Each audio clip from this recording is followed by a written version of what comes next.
আসসালামু আলাইকুম রহমতুল্লাহি ওয়া বারাকাতুহু আলহামদুলিল্লাহ ওয়াসসালাতু ওয়াসসালামু আলা রাসূলিল্লাহ ওয়া আলা আলিহি ওয়া আসহাবিহি ওয়া বারিক ওয়া সাল্লিম তাসলিমান কাসীরান আম্মা বাদ। আজ যে বিষয়ের উপরে আলোচনা হবে সেটা হচ্ছে কোরআনের হক। আমরা বাঁকড়া মাদ্রাসায় পড়ার জিন্দেগিতে বাঁকড়া মাদ্রাসার বর্তমান প্রিন্সিপাল জনাব হজরত মাওলানা মোহাম্মদ কাসমি সাহেবের কাছে জাদুত তালিবিন কিতাবের মধ্যে হাদিস পড়েছিলাম, আল কোরআন হুজ্জাতু লাকা আও আলাইকা। কোরআন তোমার জন্য জান্নাতে যাওয়ার দলিল হবে, আবার ওই কোরআনই তোমার জন্য জাহান্নামে যাওয়ার দলিল হবে। আল কোরআন হুজ্জাতু লাকা আও আলাইকা।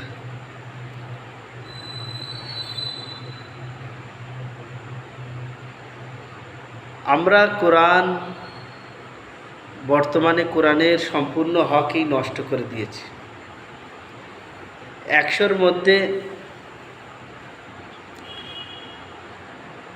95% মুসলমান কোরআনের আহকাম অনুসারে চলছে না, ফরজ আহকাম অনুসারে চলছে না। 1 নাম্বার হক, এটি ইন্টারন্যাশনাল হক আমরা কোরআনে নষ্ট করেছি। 2, গুরুত্বর হক নষ্ট করেছি। গুরুত্ব কি? যে কোরআনকে কেনার আগে চিন্তা ভাবনা করা যে এই কোরআনটা পড়বে কে।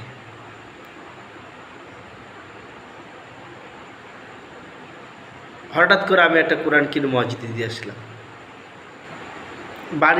বাড়ির লোকের মনে জাগেছে যে একটা মসজিদে কোরআন শরীফ দেবে, মাদ্রাসায় কোরআন শরীফ দেবে। তো কোরআন এমন একটা কিতাব যাকে কেনার আগে আপনাকে বারবার চিন্তা করতে হবে যে কোরআনটা পড়বে কে। দেখবেন সমস্ত গ্রামে একই অবস্থা, গ্রামের মহিলারা পুরুষরা কোরআন কিনছে মসজিদে দিয়ে আসছে, কোরআন কিনছে মসজিদে দিয়ে আসছে।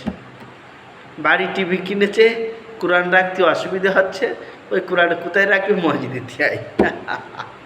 আল্লাহু আকবার! আমরা কিরকম মুসলমান! হ্যাঁ,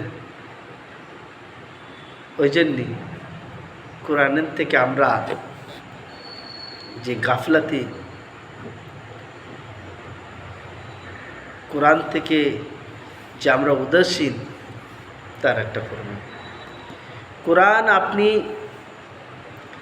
কিনেছেন, মসজিদে দিয়েছেন, রাখা আছে, ধুলোবালি পড়েছে, পোকা লেগেছে, কোরআন শরীফ শেষ। কোরআন শরীফের হক ছিল তাকে সকাল সন্ধ্যেয় পড়া,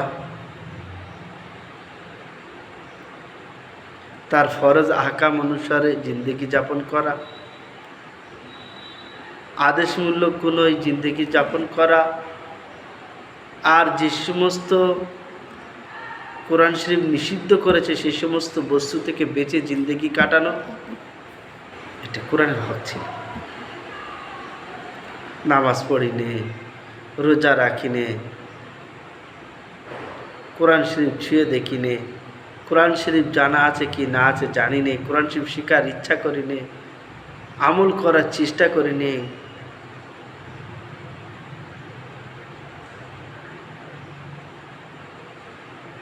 কোরআন নিয়ে আমরা এতটা অবহেলার মধ্যে পড়ে আছি। আপনি মাদ্রাসায় কোরআন শরীফ দিয়ে আসছেন, জলসার সময় আবার ওই কোরআন শরীফই বিক্রি হচ্ছে, আবার ওই মাদ্রাসায় যাচ্ছে। দেখেন, মাজারে ফুল, বাতাসা, নকুলদানা চড়ানি হচ্ছে, ওগুলি আবার ঘুরে চাদর, ওগুলি আবার ঘুরে দোকানে চলে আসছে। দোকানদার ওইগুলো নিয়ে আবার বিক্রি করছে। কোরআন শরীফে একই অবস্থা হয়ে গেছে। আল্লাহ হেফাজত করুন, আল্লাহর পানা। আপনি মসজিদে কোরআন শরীফ দান করছেন, কোরআন শরীফ দান করে মসজিদে আর কোরআন রাখার জায়গা নেই, মাদ্রাসায় মসজিদে কোরআন রাখার জায়গা নেই। দেখা যাচ্ছে মসজিদে কোরআন বিক্রি, মসজিদে